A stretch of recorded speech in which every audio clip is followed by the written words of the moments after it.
مولاي صل وسلم دائما ابدا على حبيبك خير الخلق كلهم. ہلو، السلام علیکم ورحمۃ اللہ. وعلیکم السلام. السلام علیکم. جی ذرا خیریت سے ہیں؟ جناب سنائیں، خیریت سے ہیں؟ حضور کون بول رہے ہیں آپ؟ جی ہم خیریت سے بات کیجیے. اچھا حضرت صاحب. ہیلو، السلام علیکم. وعلیکم السلام ورحمۃ اللہ. حضور خیریت سے ہیں؟ الحمدللہ رب العالمین علی کل حال بخیر و عافیت ہوں. آپ کون فرما رہے ہیں؟ میں جناب کا خادم فضل احمد چشتی عرض کر رہا ہوں پاکستان سے. یا اللہ، آپ انتظار کرتے کرتے کھڑے رکھیے. ہاں، ہیلو ایسا ہے؟ جی حضور. ہم نے آپ کو ٹائم دیا تھا کہ 9 سے لے کر کے شام کے 4 بجے تک کیجیے گا. جی اور ہیلو، جی حضور. ہاں لیجیے، ابھی تو شام کا ٹائم ہے. ہم جیسے آپ کو بتائے تھے کہ میں ہر بات سے کرتا ہوں، ہمارا شاگرد جو ہے جو آپ سے گفتگو کر رہے تھے، جی تو سارا مسئلہ سمجھا دیا ہے. وہ آپ سے ہم کلامی کر کے بتائے گا. میں موجود ہوں، ہے نا؟ ٹھیک ہے حضور. ہاں وہ لے رہے ہیں. اچھا حضور، گزارش یہ ہے ہاں کہ میں چاہتا تھا کہ کسی طرح آپ سے فیضیاب ہو جاؤں. کہ میں انڈیا اس وجہ سے نہیں آ رہا کہ یہاں تصویر کے بغیر یہاں سے نہیں آنے دیتے، ہاں اور تصویر کی وجہ سے میں نہ حج عمرہ کر رہا ہوں اور نہ جناب کچھ اور کر رہا ہوں. بات تو صحیح ہے کہ سیدنا سرکار مفتی اعظم ہی جی وہ خود فرمایا کرتے تھے کہ حج کے لیے بھی تصویر والا حرام ہے. اللہ اکبر و کبیرہ. اللہ حضور ایسا ہے. جی یہ گفتگو پھر آپ سے ہماری درمیان ہوگی، اور اللہ کرے کہ برابر ہم آپ کی خیریت پوچھیں اور آپ ہم کو اپنی خیریت سے مطلع کریں.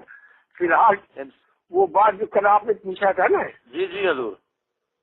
ہاں اس سلسلے میں گزار کیا جا رہا ہے. ہم نے اپنے شاگرد کو سمجھا دیا، میں یہی موجود ہوں اور یہ آپ سے ہم کلام ہو رہا ہے. میں تو بہت ٹھیک ہے حضور. ہانپ دیا جن میں ہانپ رہا ہوں. ٹھیک ہے حضور، بڑی مہربانی. خالی یہ بڑی مہربانی حضور. ٹھیک ہے جی. السلام علیکم.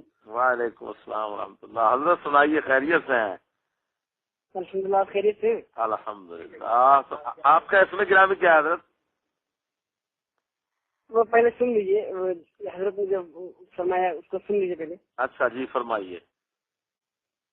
وہ جو آپ نے عبارت لکھائی تھی، جی اما قولهم تارة من ان نسبة من الامور الخارجية واخرى بانها ليست من الامور الخارجية جی فيمكن التطبيق بينهما بانه لا شك في الفرق بين كون الخارج ظرفا لنفسه وبين كونه ظرفا لوجوده جی الى اخره. تو وہاں یہ بتایا تھا کہ جب یہ کہا گیا کہ نسبت امور خارجیہ سے، اور کبھی یہ کہتے ہیں کہ نسبت امور اعتباریہ سے، جی تو بظاہر ان دونوں قولوں میں تعارض ہے. جی لیکن اس تعارض کے درمیان تطبیق دی گئی ہے. وہ تطبیق یہ ہے کہ جب یہ کہا جاتا ہے کہ نسبت امور خارجیہ سے ہے، جی تو اس کا مطلب یہ ہوتا ہے کہ خارج نفس نسبت کے لیے ظرف ہے. اور جب یہ کہا جاتا ہے کہ نسبت امور اعتباریہ سے ہے، تو اس کا مطلب یہ ہوتا ہے کہ خارج نسبت کے وجود کے لیے ظرف نہیں ہے. تو اس طریقے سے تعارض نہیں ہوا، کیونکہ تعارض اس وقت ہوتا جب نفس نسبت کے لیے ظرف ہوتے، جب خارج نفس نسبت کے لیے ظرف ہوتا اور نفس نسبت ہی کے لیے ظرف نہ ہوتا. حالانکہ ایسا نہیں ہے، بلکہ نفس نسبت کے لیے ظرف ہے اور نسبت کے وجود کے لیے ظرف نہیں ہے، لہذا تعارض نہیں ہے. پھر اس کی مزید وضاحت اس مثال کے ذریعے کی گئی. آگے آپ نے لکھوائی تھی عبارت، فَإِنَّ قَوْلُنَا زَيْدٌ مَوْجُودٌ فِي الْخَارِجِ جُعِلَ فِي الْخَارِجِ ظَرْفًا لِنَفْسِ الْوُجُودِ وَهُوَ لَا يَقْتَضِي وُجُودَ الْمَظْرُوفِ وَإِنَّمَا يَقْتَضِي وُجُودَ مَا جُعِلَ ظَرْفًا لِوُجُودِهِ. جی فالموجود في هذه الصورة زيد لا وجود زيد. ففي قولنا زيد قائم في الخارج جعل الخارج ظرفا لنفسه ثبوت القيام لزيد. فاللازم كون القيام ثابتا في الخارج لثبوت لغير لا لثبوت. جی اس میں یہ بیان کیا گیا ہے کہ ادھر زید موجود فی الخارج کہتے ہیں جی تو اس مثال میں خارج کو نفس وجود کے لیے ظرف بنایا گیا ہے بظاہر، نفس وجود کے لیے بظاہر ظرف بنایا گیا ہے جی اور اس کی وجہ یہ ہے اور یہ مظروف کے یعنی نفس وجود کے وجود کا تقاضا نہیں کرے گا، یعنی ظرف تو بظاہر ظرف تو نفس وجود کا ہے، بظاہر تو وجود کا لفظ بن رہا ہے نا. ہاں جی جی بھائی نفس وجود کا، ہاں لیکن یہ مظروف کے وجود کا تقاضا نہیں کرے گا، بلکہ جس کے وجود کے لیے خارج کو ظرف بنایا گیا اور وہ کون ہے یعنی زید، اس کے وجود کا تقاضا کرے گا. کیونکہ اگر نفس مظروف کے وجود کا تقاضا مان لیا جائے تو پھر لازم آئے گا کہ وجود کے لیے وجود ہو، اور وجود کے لیے وجود کا ہونا باطل ہے. اس لیے یہ زید کے وجود کا تقاضا کرے گا، نفس وجود کے وجود کا تقاضا نہیں کرے گا. تو اس سے یہ واضح ہوتا ہے کہ جب وجود کو اچھا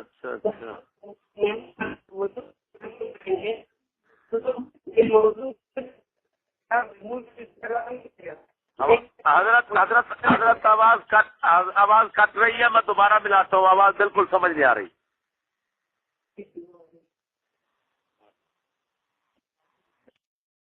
ان اللہ وملائکتہ یصلون علی النبی یا ایہا الذین آمنوا صلوا علیہ وسلموا تسلیما. بے شک اللہ اور اس کے فرشتے درود بھیجتے ہیں اس غیب بتانے والے نبی پر. اے ایمان والو ان پر درود بھیجو اور خوب سلام بھیجو.